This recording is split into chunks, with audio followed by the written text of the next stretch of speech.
अश्वत्थम प्राहु एवं छंदासी यस्य परणानि ये तम वेद स वेदविद। आदि पुरुष परमेश्वर तो मूल। क्या कर रहे हो चाचा? आदि पुरुष परमेश्वर है। ठीक। सत्संग सुनाते हो गए थे किसका? संत रामपाल जी महाराज के हरे। रामपाल जी, अच्छा इनका तो सत्संग होता रहता है आसपास में। हाँ तो ये तो अभी खैर बना मेरा ना हुआ थे कि कहा तरी साथ सत्संग ला। अच्छा 11 बजे से स्टार्ट है कहा तरी से। तो जा रहे हो क्या? नहीं चाहत हूँ जी, जाऊँ कि कहा तरी हो। तो चलो ना देख लेते हैं। मैं भी ऐसे न्यूज छत्तीसगढ़ टीम को लेकर चलता हूँ, आप भी चलो, साथ में चलते हैं, देख लेते हैं अच्छा है कि पूरा है, क्या क्या व्यवस्थाएं होती है वहाँ। चल ना चल दूँ काय। ठीक है तो चलो। कष्ट से छुटकारा पाने के लिए प्रयत्न कर रहे होते हैं, क्योंकि वे उस तत्व से परिचित है और सारे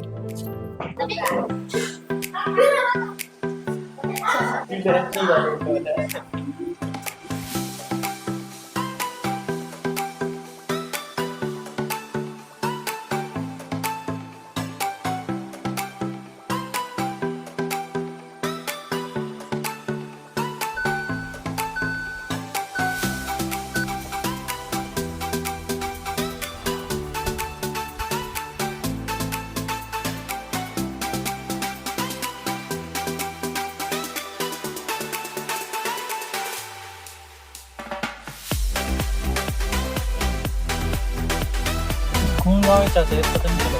बहुत मजा ना ये आदमी वाला पूछ लेता ना एक कन।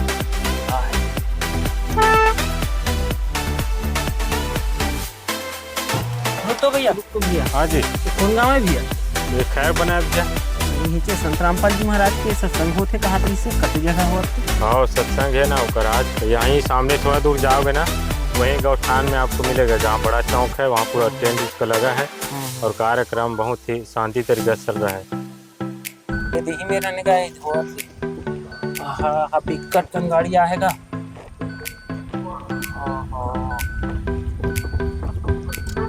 बड़े जन टीवी की स्क्रीन लगेगा। शैतान से कहा कि पुत्र अपनी बहन को साथ ले जाओ और इस ज्योत निरंजन के पास छोड़ का सत्संग छर पुरुष के पास छोड़ाओ। जो छर पुरुष के कहते हैं ज्योत निरंजन, लड़की प्रकृति देवी की उत्पन्न छर पुरुष के दुश्मन लागा उसको किस परवानों में उससे कहा।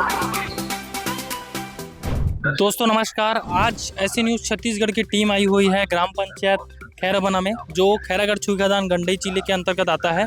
वीडियो में आपने देखा होगा एक व्यक्ति जो हमारे चाचा जी थे, उन्होंने संत रामपाल जी महाराज जी का सत्संग मोबाइल में देख रहे थे। उसी से प्रेरित होकर आज हम संत रामपाल जी महाराज जी की जो सत्संग कार्यक्रम है वहाँ पहुँचे हुए हैं। कुछ ही देर बाद हम आपको दिखाएंगे कि यहाँ क्या क्या व्यवस्थाएँ हैं, किस तरीके से ये जो व्यवस्थाएँ हैं वो सुचारू रूप से चल रहा है। पूरा वीडियो देखने के लिए हमारे ऐसे न्यूज छत्तीसगढ़ को जरूर देखें बिना स्किप किए। दोस्तों ये जो पीछे में आप देख रहे हैं गाड़ियाँ, ये 2 व्हीलर गाड़ियाँ, कुछ 4 व्हीलर गाड़ियाँ भी हैं और ये गाड़ियाँ संत रामपाल जी महाराज जी के जो सत्संग कार्यक्रम हो रहा है उसके लिए उनके भगत जो हैं आए हुए हैं। वो जो उनके भगत जो है अपनी सुरक्षा का बखूबी से ध्यान रखे हुए हैं। सभी बहुत सारी गाड़ियों में आप देख पा रहे होंगे हेलमेट रखा हुआ है। सामने में आप देख पा रहे हैं बहुत ही ज़बरदस्त और बहुत ही सुंदर तरीके से यहाँ पंडाल लगा हुआ है। अंदर जाएंगे, देखेंगे क्या क्या व्यवस्थाएं हैं, सत्संग कैसा चल रहा है और कितने दर्शक या कितने भगत यहाँ आए हुए हैं आपको दिखाएंगे। चलिए हम आगे चलते हैं और देखते हैं कि ये सत्संग में क्या बताया जा रहा है और कितने लोग यहाँ उपस्थित हुए हैं। दोस्तों हम संत रामपाल जी महाराज जी के जो सत्संग स्थल है उस वहाँ पर पहुँच चुके हैं और जैसे ही हम सत्संग स्थल पर पहुँचे हैं तो हमें एक रोचक चीज़ दिखा है। ये कुछ आप देख पा रहे होंगे, कुछ पुस्तकें हमको दिखाई दे रही है और ये पुस्तक आप देख पा रहे होंगे, ये कोई आम पुस्तक नहीं है। ये हमारे जो धर्म के जो सदग्रंथ होते हैं वे सारे पुस्तक रखे हुए हैं, सदग्रंथ रखे हुए हैं और यहाँ हर प्रकार के सदग्रंथ हैं, गीता से लेके शिव पुराण, महापुराण, सारी चीज़ें यहाँ आपको दिखाई दे रही होगी। आप देख पा रहे होंगे गरुड़ पुराण से लेके श्रीमद् देवी भागवत, कबीर सागर, श्रीमद् भगवत गीता, ये भी यहाँ रखे हुए हैं। और उधर आप देख पा रहे होंगे सामने पूरा बुक ही बुक है और आम बुक नहीं है। आप देख पा रहे हैं, इमेज को देखकर ही आप समझ गए होंगे कि ये एक आध्यात्मिक जो सत्संग है, वहाँ पर इन पुस्तकों का कितना महत्व है। यहाँ कुछ सेवादार लगे हुए हैं, मैया लगी हुई है जो बाकायदा झंडा पकड़ के खड़े हुए हैं। अब हम आपको अंदर ले चलते हैं। अंदर ले जाने से पहले आप देख पा रहे हैं कितना सुंदर तरीके से जो सत्संग पंडाल बनाया गया है और संत रामपाल जी महाराज जी का यहाँ बैनर फोटो लगा हुआ है। कितनी खूबसूरती से फूल सजाए हुए हैं। विशाल, इसमें लिखा हुआ है विशाल सत्संग एवं नाम दीक्षा समारोह, जिला खैरागढ़ छुईखदान गंडई, यानी कि खैरागढ़ छुईखदान गंडई जिले के अंतर्गत ये खैरबना जो ग्राम पंचायत है वो आता है। हम चलिए अंदर चलते हैं और अंदर में देखते हैं कि क्या क्या चीज़ें यहाँ हो रही है। यहाँ से संत रामपाल जी महाराज जी के जो सत्संग होते हैं वहाँ एक चीज़ कॉमन दिखती है, वहाँ के जो सेवादार, यहाँ किसी प्रकार की ज़्यादा भगदड़ वाली चीज़ें नहीं दिखाई देगी। जो भी सेवादार हैं इनको मैनेज करते हैं। यहाँ किसी जैसे सुरक्षा बल कोई भी तैनात नहीं होते हैं। जैसे हम अदर कहीं जाते हैं, वहाँ छोटी सी भी अगर कोई कार्यक्रम होता है तो वहाँ भीड़ को देखते हुए वहाँ पुलिस प्रशासन की नियुक्ति की जाती है, किंतु यहाँ कोई भी पुलिस प्रशासन नहीं दिखाई दे रहा है। जैसे कि किसी भी आध्यात्मिक जो जगह होती है वहाँ जाते हैं, आध्यात्मिक जगह पर जाने से पहले हम सबसे पहले अपना जो जूता रहता है या फिर जूता या चप्पल जो भी, उसकी व्यवस्थाएं देखते हैं सबसे पहले। तो यहाँ उसकी भी व्यवस्था करी गई है। जूता चप्पल आप देख पा रहे हैं, जूता चप्पल स्थल बनाया गया है और वहाँ पर भी बाकायदा 2 सेवादार लगे हुए हैं और सेवादार आप देख पा रहे हैं नीचे कितने सारे जूते और चप्पल रखे हुए हैं। ये सिर्फ इन्हीं जूते चप्पल को संभालने के लिए सेवादार हैं। यहाँ कोई भी जूता या चप्पल चोरी नहीं होता है। उसके बाद दूसरा आपका जो कैंप दिख रहा है यहाँ पर, वो जलराम की सेवा का कैंप है। आप देख पा रहे हैं बाकायदा एकदम ब्रांडेड जो स्टील के जो गिलास हैं, स्टील के गिलास में पानी दिया जाता है और इतना साफ सुथरे तरीके से है और डिस्पोजल वाली चीज़ें यहाँ नहीं दिखाई दे रही है, पूरे स्टील है। सुरक्षा का ध्यान बखूबी से देखा जाता है। आप देख पा रहेंगे पूरे बड़े सी स्क्रीन पे संत रामपाल जी महाराज जी का जो है सत्संग चल रहा है। ये संत रामपाल जी महाराज है, आप जो दिखाई दे रहे हैं संत रामपाल जी महाराज, वो सत्संग कर रहे हैं और सत्संग के दौरान आप देख पा रहे होंगे कितने कतारबद्ध तरीके से जो माइया हैं, इधर भगत मतियाँ बैठे हुए हैं और इधर जो है भगत जी बैठे हुए हैं। यहाँ माइयों के साथ जो छोटे छोटे आप देख पा रहे होंगे छोटे छोटे बच्चे हैं, ये स्कूली बच्चे हैं जो स्कूल जाते हैं और ये भी बच्चे जो हैं सत्संग सुनने के लिए आए हुए हैं। दोस्तों ये सत्संग पंडाल है। सत्संग पंडाल के बाद उसके जस्ट राइट साइड में एक और कैंप बना हुआ है। आप देख पा रहे होंगे ये कैंप है और जैसे पहले ही शुरुआत में मैं बताया कि कैंप के शुरुआत में ही ये जो पुस्तकें रखी हुई है, जो आध्यात्मिक पुस्तकें हैं, ये सदग्रंथ हैं। तो इनको क्यों रखा गया है, यहाँ जो कुछ भगत बैठे हुए हैं इनसे जानते हैं। नमस्ते भैया। नमस्ते नमस्ते सर, ये कैंप क्यों बनाया गया? ये कैंप ना जो संत रामपाल जी महाराज सदग्रंथ जो रखा हुआ है, हमारे ये सदग्रंथ के अनुसार भक्ति बताते हैं। ये सदग्रंथ 4 वेद है, शास्त्र 18 पुराण, जितना भी हमारा जो ग्रंथ है, इसमें जो जगत के भाई आते हैं ना वो क्वेश्चन करते हैं तो उसका प्रश्न हमारे सब भाई बताते हैं। तो ये सब आपको कहाँ से पता चलता है? ये हमारे संत रामपाल जी महाराज सत्संग बताते हैं, उसमें बिल्कुल स्पष्ट करके एक एक प्रश्नों का उत्तर पूरा बताते हैं, इसमें सभी उत्तर मिलता है। नमस्कार सर। नमस्कार सर। सर जैसे सर ने बताया कि यहाँ जो जगत के जो लोग आते हैं सत्संग के लिए, तो वो कुछ प्रश्न करते हैं तो उनका आंसर आप लोग देते हो। तो जो जगत भाई आए हैं वो उनका मुख्य रूप से कोई प्रश्न किए होंगे आपको? हाँ, जगत भाई आते हैं तो बोलते हैं कि तुम्हारे गुरुजी तो देवी देवता को छुड़वाते हैं, तो हम शास्त्र में प्रमाण दिखाए हैं कि हमारे गुरुजी देवी देवता को नहीं छुड़ाते, विधिवत तरीका से बताते हैं और समझाते हैं और ये शास्त्रों में प्रमाण है। और जो जगत के भाई आते हैं उसको शास्त्र खोल के दिखाते हैं, प्रमाण दिखाते हैं और पूरा उनको संतुष्ट करते हैं प्रमाण दिखाकर। यहाँ एक और भगत बैठे हैं जो पढ़े लिखे लग रहे हैं, इनसे भी बात करते हैं। नमस्कार सर। नमस्कार जी। क्या करते हैं सर आप? जी सर, मैं पढ़ाई करता हूँ अभी। सर पढ़ाई को छोड़ के इस आध्यात्मिक कैंप में कैसे आए आप? हमारे गुरुजी संत रामपाल जी महाराज जी की सत्संग है आज, उसी के लिए हम लोग सेवा में आए। क्या कर रहे हैं? तो आप कौन सी सेवा कर रहे हैं? हम लोग बुक स्टॉल लगाया है, जो हमारे सदग्रंथ है उसी का हम लोग लगाया गया है आज। तो हमारे दर्शकों को कुछ दिखाओ। ठीक है, यहाँ पर आप लोगों को एक प्रमाण दिखा रहा हूँ।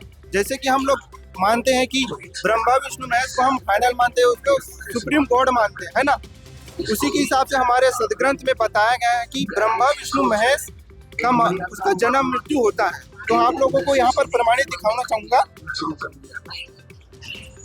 ये संक्षिप्त श्रीमद देवी भागवत है, संक्षिप्त मोटा टाइप हिंदी केवल हिंदी से, गीता प्रेस गोरखपुर से। यहाँ पर आप लोगों को दिखाना चाहूंगा। संक्षिप्त तीसरा स्कंद है, यहाँ पर लिखाया गया है, तुम शुद्ध स्वरूपा हो, या सारा संसार तुम्ही से उद्भासित हो रहा है। मैं ब्रह्मा और शंकर हम सभी तुम्हारी कृपा से ही विद्यमान है। हमारा आविर्भाव और तिरोभाव हुआ करता है। केवल तुम ही नित्य हो, जगनजननी हो, प्रकृति और सनातनी देवी हो।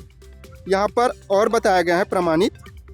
शंकर बोले, देवी यदि महाभाग विष्णु तुम्ही से प्रकट हुए हैं तो उनके बाद उत्पन्न होने वाले ब्रह्म भी तुम्हारे ही बालक हुए। फिर मैं तमोगुणी लीला करने वाला शंकर क्या तुम्हारी संतान नहीं हुआ। यहाँ पर स्पष्ट हो रहा है कि हम ब्रह्मा विष्णु महेश को हम फाइनल बताते हैं, है ना। तो यहाँ पर हमारे श्रीमद देवी भागवत जो इस ग्रंथ है उसमें लिखाया गया है कि ब्रह्मा विष्णु महेश की उत्पत्ति होती है, उसके भी जन्म ब्रह्म होता है, उसके भी माता पिता हुआ है। तो यहाँ पर हमारे गुरु जी संत रामपाल जी महाराज जी सत्संग में यही बताते हैं कि पूर्ण परमात्मा वो है जो शास्त्रफुल भक्ति दे, है ना। और हम ब्रह्मा विष्णु महेश को ही हम लोग पूर्ण परमात्मा मानते हैं, लेकिन हमारे सदग्रंथ में ऐसा नहीं है।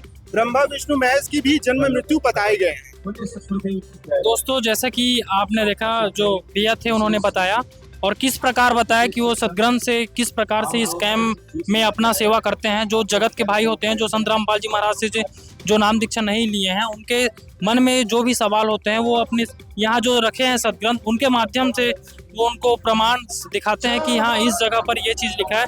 उसके बाद आप चलिए देखते हैं, कुछ और भक्तों से जानते हैं कि वे सत्संग सुनने के बाद उनको कैसा लगा और वो क्या क्या सत्संग में सुन पाए हैं। दोस्तों, ये कुछ भगत यहाँ खड़े हुए हैं, इनसे हम बात करते हैं कि सत्संग में कैसे है और क्या क्या सत्संगों में बताया गया है। नमस्कार सर। सर क्या नाम है आपका? विनोद दास। सर क्या करते हैं आप? हम नाई के काम करते हैं। यहाँ कैसे आए सर आप? यहाँ हम संत रामपाल जी महाराज का सत्संग सुनने आए। संत रामपाल जी महाराज अपने सत्संगों में क्या बताते हैं? संत रामपाल जी भगवान हमारे संतग्रंथ के बारे में बताते हैं, उसको खोलकर भी दिखाते हैं, इसमें ऐसे लिखा है, उसमें ऐसे लिखा है, ऐसे के, और उसको हम अपने खोल के देखे चुके भी। संत रामपाल जी महाराज का जो सत्संग है वो आपको कैसा लगता है? अच्छा लगा है और बहुत ही श्रद्धालु भी बढ़िया ध्यान से सुने भी हम। नमस्कार सर। क्या नाम है सर आपका? अजय दास। सर आप सत्संग में आए तो सत्संग में क्या क्या आपको देखने को मिला? सत्संग में परमात्मा ने बंदी छोड़ सतगुरु रामपाल जी महाराज ने सृष्टि रचना के बारे में सदग्रंथ से निकाल करके दिखाए बताए। सर जैसे वीडियो में एक अन्नपूर्णा मुहिम करके कुछ वीडियो चला है, तो वो अन्नपूर्णा मुहिम क्या है? अन्नपूर्णा मुहिम एक महत्वपूर्ण योजना है जिसमें सतगुरुदेव जी ने मकान, शिक्षा और राशन सामग्री सारा चीज़ उपलब्ध करवाते हैं। जिसके सर में छत नहीं है वो छत का मकान बनवाते हैं, शिक्षा करवाते हैं बच्चों को, और ये सारा चीज़ सुविधा देते हैं। नमस्कार सर। नमस्कार सर, संत रामपाल जी महाराज जी का उद्देश्य क्या है? संत रामपाल जी महाराज का उद्देश्य है सभी आत्माओं को सद्भक्ति प्रदान करना। और संत रामपाल जी महाराज कुछ और उद्देश्य रखते हैं, जैसे अभी जैसे नशा मुक्ति वाला जो वीडियो चला है, तो ये किस प्रकार चलता है? ये ऐसा है कि सदगुरुदेव जी सत्संग में सभी वेद शास्त्रों से प्रमाणित करके बताते हैं कि जिसे नशा से हमें कितना नुकसान है मानव जीवन के लिए। शरीर के लिए तो नुकसानदायक है ही, पर मनुष्य जीवन के लिए भी बहुत ज़्यादा नुकसान है, जो शास्त्र में प्रमाणित करके दिखाते हैं। जिससे जितने भी बहुत सारे श्रद्धालु सत्संग को सुन करके अपने नशा त्याग कर दिए हैं। और मानव समाज के लिए, इस समाज सुधारक के लिए, जैसे बेटी बोझ है, उनके बारे में बताते हैं कि बेटी को 17 मिनट में रमैनी कर 33 करोड़ देवी देवताओं के आह्वान करके बिना दहेज रहित शादी करवाते हैं। और क्या क्या संत रामपाल जी महाराज समाज सुधारक के रूप में कार्य करते हैं? संत रामपाल जी महाराज समाज सुधार के लिए जैसे अभी अन्नपूर्णा मुहिम चला रहे हैं गुरु जी, जिसमें रोटी कपड़ा शिक्षा और मकान हर गरीब को देगा कबीर भगवान, जिसके माध्यम से जो गरीब है जो असहाय है वो इनसे उनको लाभ मिल रहे हैं और अपना जो गरीबी है उनको दूर कर रहे हैं। और जिसे समाज में फैले भ्रष्टाचार है ना, जैसे जो रिश्वतखोर हैं, जो रिश्वत का लेन देन करते हैं, ये बहुत सारे इसे समाज में जो फैले कुरीति हैं उसको दूर कर रहे हैं। धन्यवाद सर। नमस्ते चाचा। नमस्ते। तो आप सत्संग सुनने के लिए आए थे, तो कैसा लगा सत्संग? बहुत अच्छा लगा, ऐसा सत्संग मैंने पहली बार सुना है। तो संत रामपाल जी महाराज जी ने अपने सत्संगों में क्या क्या बताया? बहुत अच्छा बात बताए हैं, क्योंकि परिवार ऐसे टूट जाते हैं जिसके दहेज से शादी होते हैं, बहुत सारा दहेज देते हैं, फिर भी बेटी सुख नहीं रह पाते। और साथ में सृष्टि रचना के बारे में बताया है संत ने, और उसमें ब्रह्मा विष्णु महेश के बारे में भी बताए हैं, और अनेक प्रकार से सत्संग में बताए हैं संत रामपाल जी महाराज। तो उन्होंने धर्म के बारे में भी कुछ बोला, तो उसके लिए आप क्या कहना? सिर्फ हम लोग धर्म को मानते हैं, उसको निभाते नहीं है। तो धर्म को क्या करना चाहिए, निभाना चाहिए कि मानना चाहिए? नहीं, धर्म को मानना भी चाहिए लेकिन निभाना जरूरी है। ठीक है भैया, धन्यवाद। दोस्तों, जैसा कि आपने पूरे वीडियो में देखा, ये जो सत्संग स्थल था, कितना भीड़ था, बहुत सारे लोग आए हुए थे, सभी कतारबद्ध तरीके से बैठे हुए थे। जो भी सत्संग सुन रहे थे, सत्संग के दौरान यदि उनके मन में कोई भी शंका आती थी तो उनके लिए भी बाकायदा पुस्तकालय बनाया गया था, जो धार्मिक पुस्तकों से पूरे सुसज्जित था, और उनको खोलकर उनका जो शंका रहता था उसका समाधान करते थे। और यहाँ चाय व्यवस्था, पानी की व्यवस्था भी थी। तो आपको ये वीडियो कैसा लगा हमारे कमेंट सेक्शन में जरूर बताएं, और ऐसे वीडियो को देखने के लिए हमारे ऐसे न्यूज़ छत्तीसगढ़ को जरूर फॉलो करें। धन्यवाद।